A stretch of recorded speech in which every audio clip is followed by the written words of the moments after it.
বিসমিল্লাহির রহমানির রহিম زين للناس حب الشهوات من النساء والبنين والقناطير المقنطرة من الذهب والفضة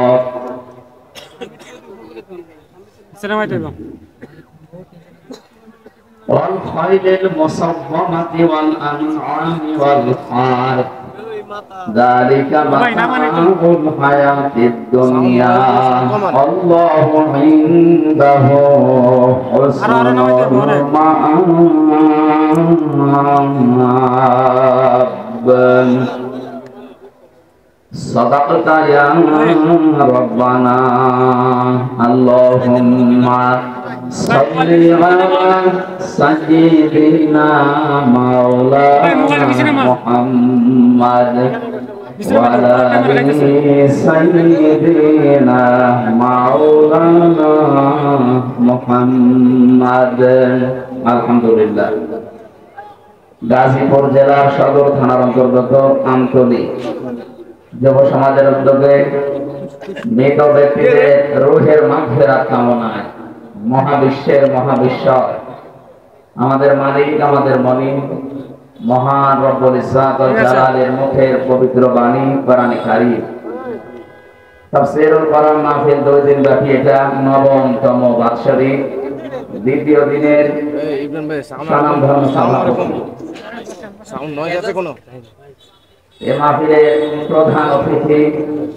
গাজীপুর জেলা বিএনপির সভাপতি সাবেক সংসদ সদস্য জননেতা জনাবে কে এম ফজলুল হক মিলু দামাত বারকাতুহুল আলিয়া বিশেষভাবে যারা এখানে আলোচনা রেখেছেন এতক্ষণ মাওলানা হুসাইন আহমেদ মাহফুজ চুয়াডাঙ্গা সভাপতির দায়িত্বে আছেন জনাব অ্যাডভোকেট সলেমান মোল্লা সম্মানিত উদ্বোধক জনাব জাহাঙ্গীর আলম বরেণ্য অতিথি জনাব ফিরোজ উদ্দিন পৃষ্ঠপোষকতায় আছেন কামরুজ্জামান কবি আরো যারা আলোচনা রেখেছেন মুফতি আলী হায়দার মুফতি কেফায়েতুল্লাহ অন্যান্য ওলামা ইকরাম এই দরকার নেই খালি রিহাব মঞ্চে বসা সম্মানিত ব্যক্তিবর্গ সামনে বসা মুসলমান ভাইরা পর্দার আড়ালের সম্মানিত মা এবং বোনেরা প্রশাসনের ভাইরা প্রান্তীয় গাজীপুরবাসী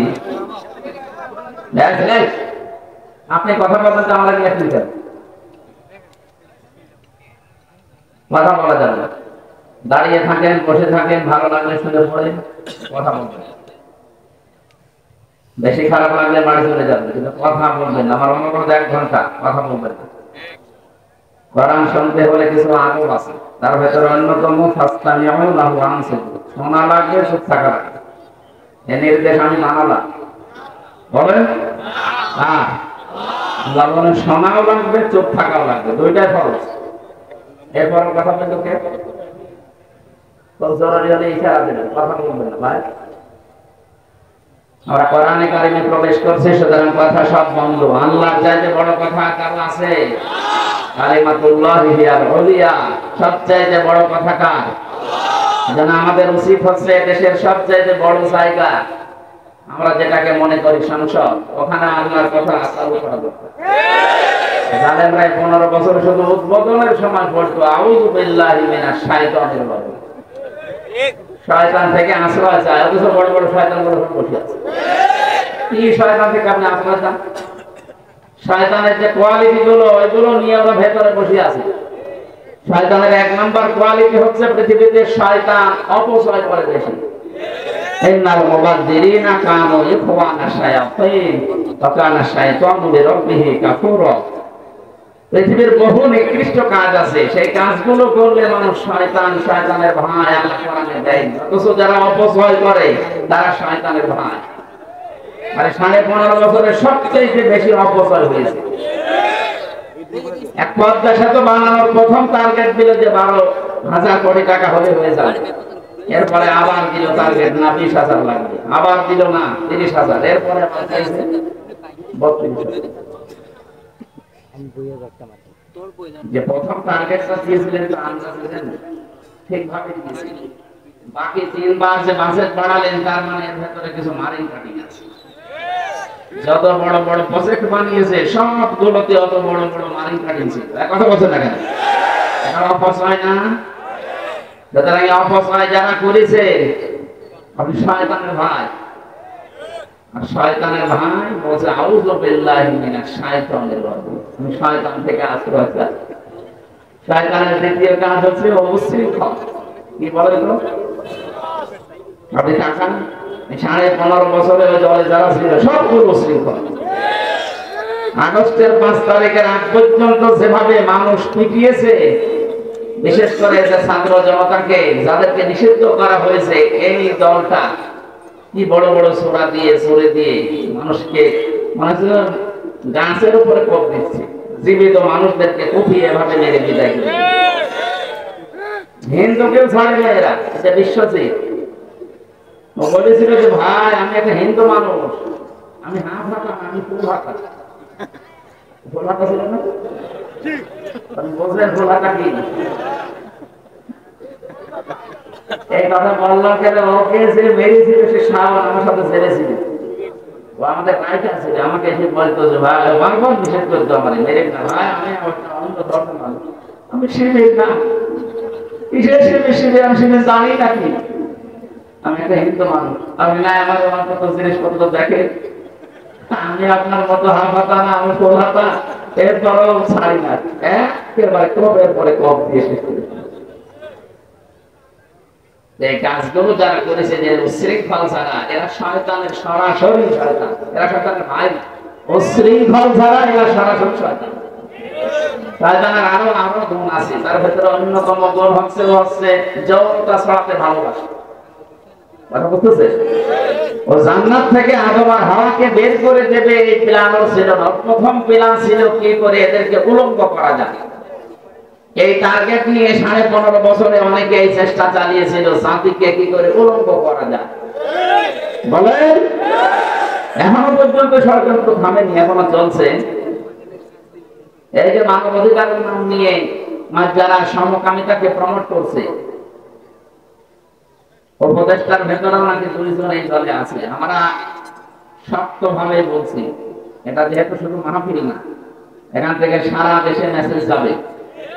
এটা এতগুলো ক্যামেরা খেলা করার জন্য আসে না, কালকে ছেড়ে দেবে সারা দেশের মধ্যে। আমি 18 কোটি মানুষ সামনে নিয়ে বলছি, যারা এই কাজগুলো এই দেশে জারি করার জন্য চেষ্টা চালাচ্ছেন, সে যে নামে হোক, আল্লাহর নিষিদ্ধ কাজ দেশের একটা মুসলমান বেঁচে থাকতেও হতে দেবে না ইনশাআল্লাহ।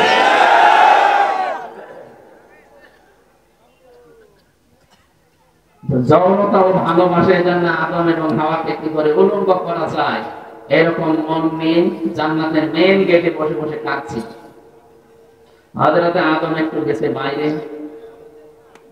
হাওয়া আলাইহিস সালাম কান্নার আওয়াজ শোনার পরে ফিরে আসলেন। গেটের কাছে দেখে একজন কাঁদতেছে। ডাক দিয়ে বলেন, আপনি কাঁদেন কেন? বলছে, আমি আমার জন্য কাঁদি না, তোমাদের জন্য কাঁদি। আমি গোপন ভাবে সংবাদ পেয়েছি, তোমরা যে আরামে আছো জান্নাতে, জান্নাতে আল্লাহ তোমাদের বেশি দিন রাখবে না, এখান থেকে তোমাদেরকে বের করে দেবে। গোপন ভিত্তিতে সংবাদ পেয়েছি, আমি চিন্তা করছি যে আমি না হয় চলে যাবো, তোমাদেরকে আল্লাহ আরামে রাখবে না। মেয়েদের যতগুলো অভ্যাস দুনিয়া আল্লাহ বানিয়েছেন, দেখবেন মেয়ে লোকের একটা অভ্যাসে ওরা এক জায়গায় যদি শান্তি একবার পেয়ে যায়, জীবন চলে গেলে ওই জায়গা শান্তি পায় না।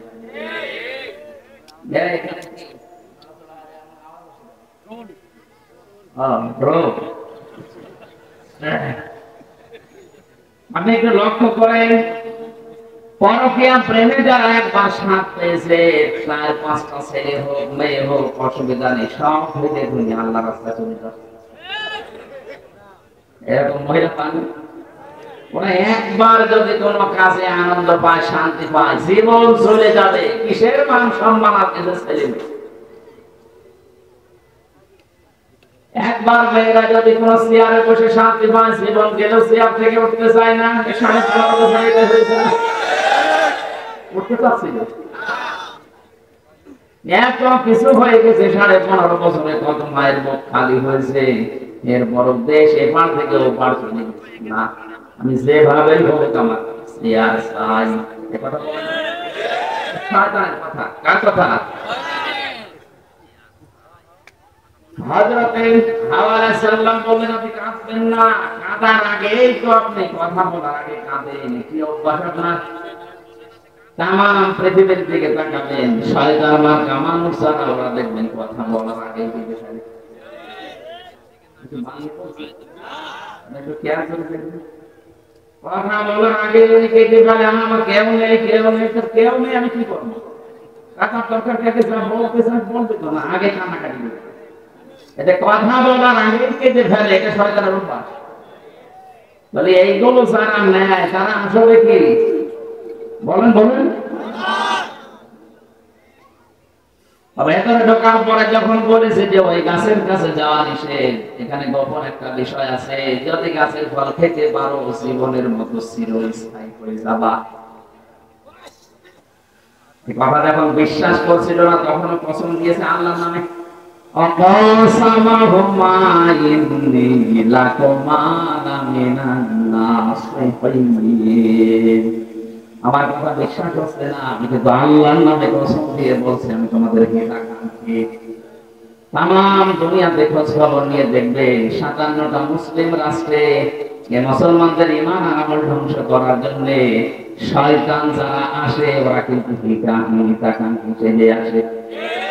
আমাদের দেশে আসে না, বিভিন্ন এনজিওর নাম নিয়ে, ব্যাংকের নাম নিয়ে এসেছে, কারিতাস, কত রকমের নাম নিয়ে, ওয়ার্ল্ড ভিশন নামে নাম দিয়ে এসেছে, সেবা করার নাম নিয়ে, হিতাকাঙ্ক্ষী বন্ধুর নাম নিয়ে এসে আমাদের আসল বিষয় নিয়ে চলে যাচ্ছে।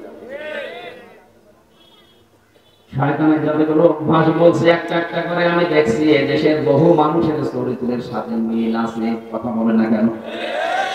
হযরতে হাওয়া শেষ পর্যন্ত স্বামীকে ম্যানেজ করে যখন ফল খেলেন, প্রথম নাম্বারে তার পোশাক আশাক খুলে পড়ে গেল।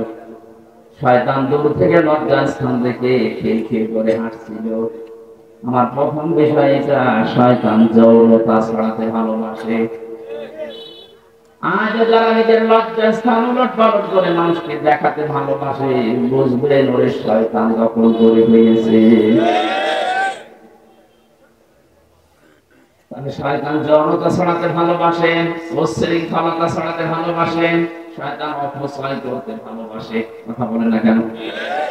এই সমস্ত চরিত্রের মানুষগুলো সংসদে বসে বসে বলতো, আউযু বিল্লাহি মিনাশ শয়তানির রাজিম। কিসের শয়তান? আপনি তো নিজেই শয়তান, আপনাকে তো তাড়ানো দরকার ছিল। এই জন্য কোরআন কারীম যারা আমরা শুনতে এসেছি, আমাদের উচিত হবে চুপ করে থাকা আর শোনা। শয়তান অন্তত আশপাশে যেন না থাকে, এই জন্য শয়তান তাড়ানোর দোয়াটাও আমরা পড়ে নিলাম। আমরা যারা সত্যি এখানে এসেছি কোরআন কারীম শোনার জন্য, আজ আমরা সৌভাগ্যবান। কারণ সবাইকে আল্লাহ কোরআনের জ্ঞান দেয় না। মাইয়ারিদিল্লাহু খায়রা ইউফাক্কিহু ফিদ্দীন। আল্লাহ যার কল্যাণ কামনা করে তাদেরকে আল্লাহ কোরআনে কারিমের হাদিসের জ্ঞান দান করে। এই এলাকায় বহু মানুষ আছে, আমরা জানি, লক্ষ লক্ষ মানুষ এখানে হওয়ার কথা আজকে। কিন্তু মানুষ আমরা এসেছি যতটুকু, আল্লাহ অবশ্যই আমাদেরকে পছন্দ এবং নির্বাচিত করেছেন। আমি আল্লাহ তোমাদেরকে নির্বাচিত করে আজকে শ্রোতা বানিয়েছি। আল্লাহ যদি না চাইতেন, জোর করে হলো আপনি আসতে পারতেন না। কথা বলেন না কেন? এক সাহেবের ড্রাইভার ডাক দিয়ে বলছে, সাহেব আপনি তো ড্যান্সের পার্টিতে যাবেন, আপনি আমার একটু সময় দেন, আজান হয়ে গেল, আমি নামাজ পড়ে আছি। ও চিন্তা করছে কি একটা ভেজাল ড্রাইভার পেলাম বলো তো, আমি এখন আনন্দ করবো ড্যান্সের মাটিতে যাবারে, এখন নামাজ পড়তে যায়, এই নামাজটা একটা ঝামেলা। নামাজ কি এটা? নামাজ ঝামেলা আমি জানি না। নামাজ কি ভালো জিনিস না ঝামেলা?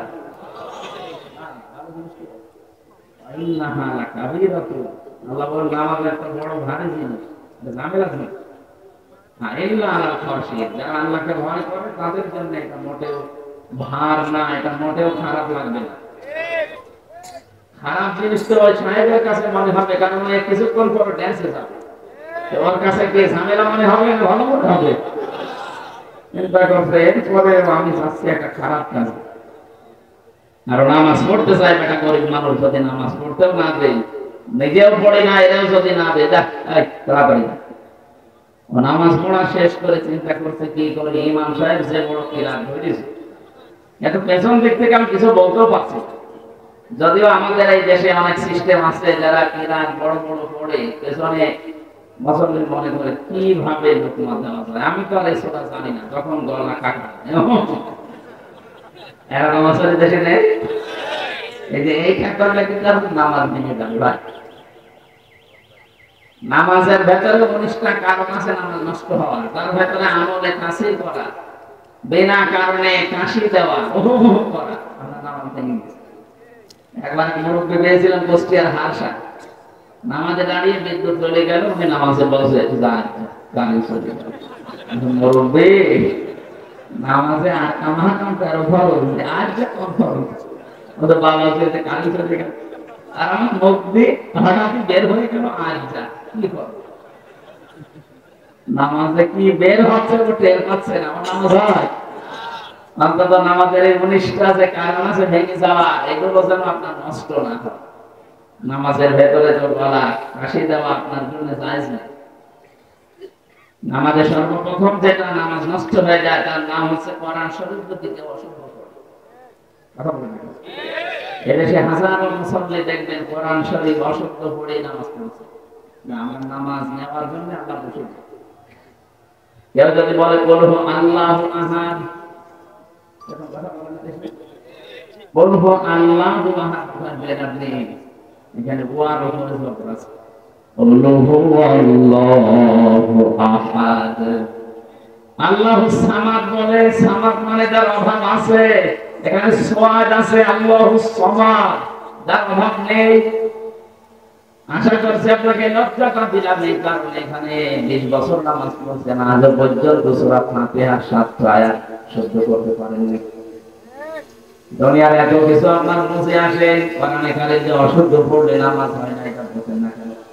আজকে থেকে চেষ্টা চালাবেন, কি করে পড়বেন আমি জানি না, আপনাকে পড়ায় লাগবে। কথা বলতেছে ড্রাইভার বলছে আমি কি করি, এখন তো গলা খাটাও দেওয়া যায় না।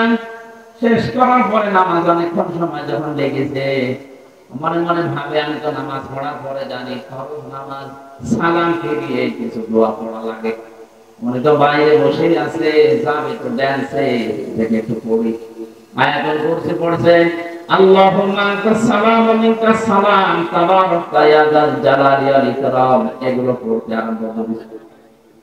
সাহেব চিন্তা করছে কি গো, নামাজ পড়তে ঢুকলো, সময় বের হয়ে চলে যাচ্ছে, ও কি ঘুমিয়ে গেল নাকি? দিয়ে উকি মেরে দেখছে হাতের আঙ্গুল বলতেছে।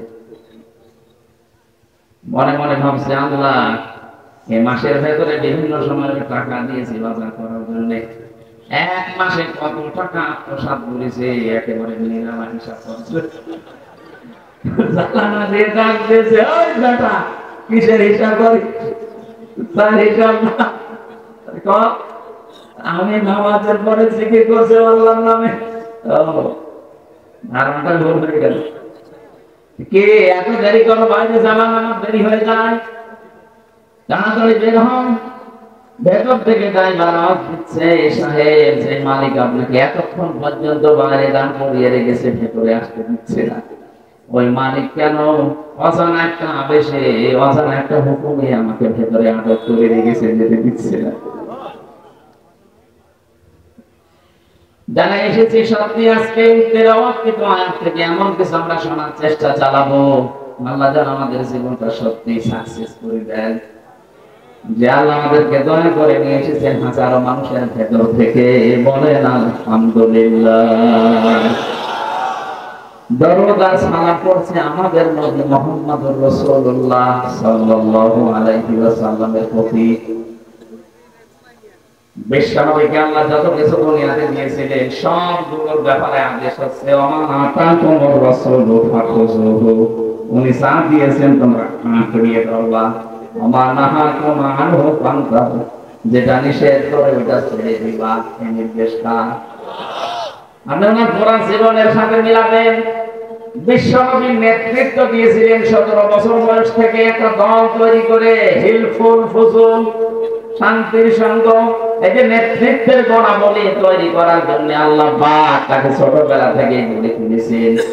পৃথিবীর যুবক যারা আছো, এই যুবক মানুষগুলো 17 বছর 18 বছর 20 বছর বয়স হলে কি করবে? হতাশ হয়ে বিভ্রান্ত হয়ে ঘুরে বেড়ায়।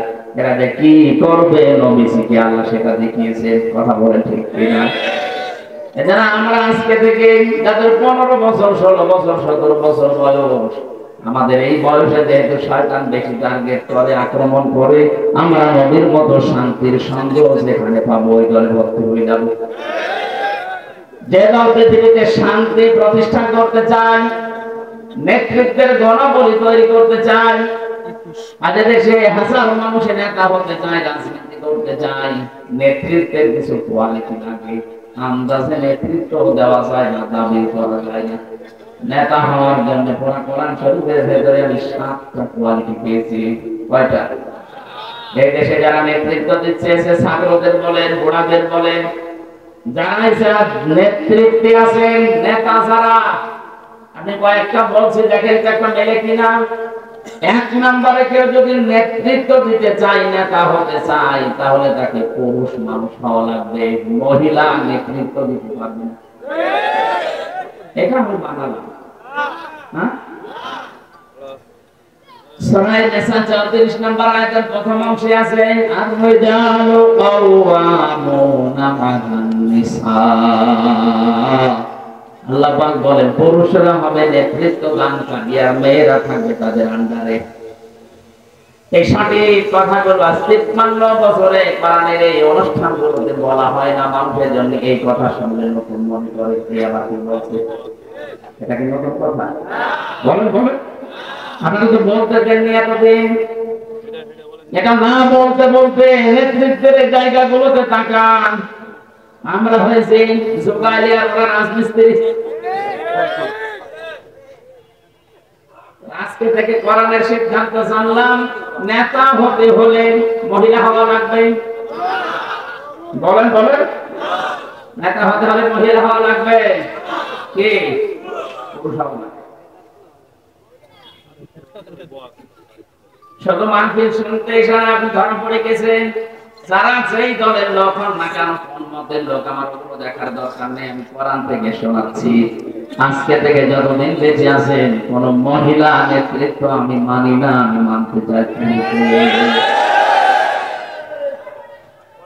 আমার মনে হয় না যদি আজ দেশের মানুষ সত্যি কোরআনকে জিজ্ঞাসা করে মেনে নিতে পারে, কোন সালে মারে সিয়ারে কোন মহিলা বসতে পারবে না। দ্বিতীয়টা বলবো, এটা একটু ঝামেলা হবে। সূরা বাকারা প্রথম নাম্বার পারা 18 নাম্বার পৃষ্ঠা 4 নাম্বার লাইনের 124 নাম্বার আয়াতে আছে, ওয়া ইযিবতালা ইব্রাহিম রাব্বুহু বিকালিমাতিন ফাতাম্মাহুন্না। আমি পদে পদে ইব্রাহিমকে পরীক্ষা করেছিলাম। এর তাফসীরে আমি পেয়েছি, আল্লাহ পাক আমাদের জাতির পিতা, যিনি আসল জাতির পিতা, নকল না। তিনি আসল, তাকে 50টা পরীক্ষা করেছিলেন জীবনে। কত? প্রতিটি পরীক্ষায় তিনি উত্তীর্ণ হয়েছেন। ফাতাম্মাহুন্না, তিনি পরিপূর্ণ করে দেখিয়েছেন যে হ্যাঁ আমি পাস।